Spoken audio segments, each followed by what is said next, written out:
Creepypasta are great, but does anyone have any good, true creepy stories?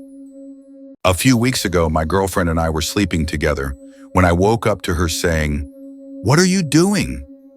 She sometimes talks in her sleep, but this sounded so coherent and urgent that it jolted me awake, and I asked what she was talking about.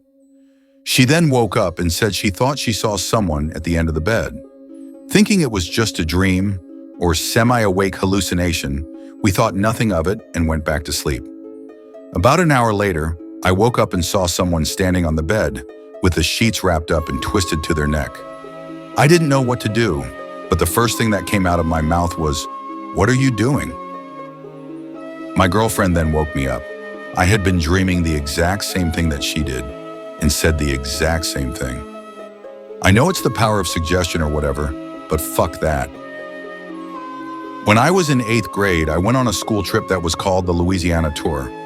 It was mostly going around to significant sites in South Louisiana.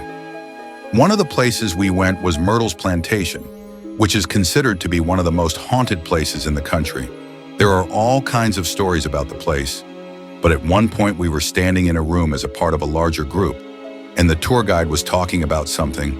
I don't remember what. As I'm standing there, I start to hear what sounds like someone hitting a piano key. After I heard it a couple of times, I started to look around for the source of the noise. I didn't see a piano, but I kept hearing it. So I asked my friends who were standing near me if they heard it. They said no. When I heard it again, I said, "There is it again," and that they must have heard it. They thought I was crazy. So I went back to looking around the room. Everyone's eyes were on the tour guide except for one woman. She caught my eye and pointed at me, and then at her ear with a questioning look. I realized she was asking if I heard it too, and I nodded.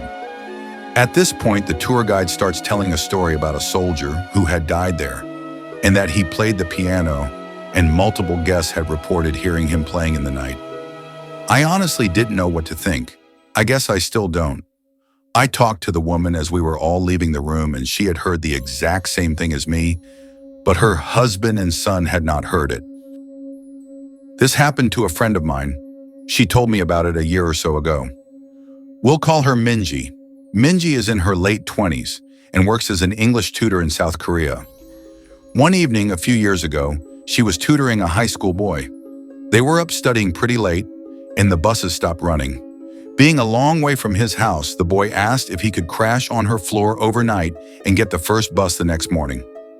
Minji was very reluctant, because inviting a teenage male student to stay the night didn't sound like a great idea. But he was begging her, and eventually she relented. They went back to her one-room apartment, and she got into the bed while he laid a blanket out on the floor, and they both fell asleep. A few hours later, at maybe 2 a.m., the boy wakes Minji up. "I'm really hungry," he says. "Let's go get some food." Minji opens her eyes and looks up at him in disbelief. "Food? Now? It's 2 a.m. Go back to bed." But the student insists, "No, I'm so hungry. Let's eat something now." She tells him that there's some ramen in the kitchen and he can fix himself some. This doesn't satisfy him. He doesn't want ramen. There's a 24-hour place just down the road. Let's go there. Eventually, after several minutes of persuasion, the boy gets Minji to come with him to the restaurant. They leave the apartment and head out. As soon as they're on the street, the boy turns to Minji and says, "I'm not hungry.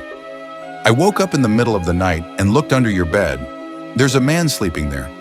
They call the police and discover that a homeless man had been living in Minji's apartment, sleeping under her bed for over 2 months. The boy only saw him because he was lying on her floor, so had a clear view under the bed. The police arrested the man, and thankfully there were no other issues, but that's by far the creepiest thing that's ever happened to anyone I know.